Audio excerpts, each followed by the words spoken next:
Hello Snowflake engineers and welcome to the video. If you don't know me, I am Sujit Nair, a cloud data architect.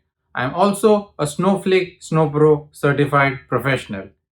In today's video, I will be covering certification question related to Snowpro. Let's begin. Which Snowflake URL type is used by directory tables? And the right answer to this question is file. Now, what we'll do is that we will get into a demo where we will actually create the directory table and we will see whether the file type, whether the URL type is file. So to begin with, what I'm going to do is that I'm going to create and replace the target database. Then I'm going to create a stage which is called my stage. In this particular case, I have not enabled the directory. So because of that, what is going to happen is that it is not going to work.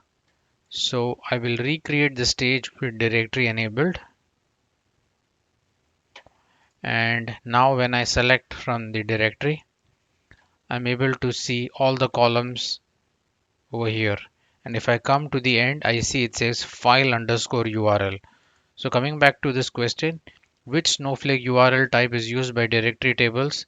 The right answer to this question is file because we saw that it is file underscore URL in the output of the directory table.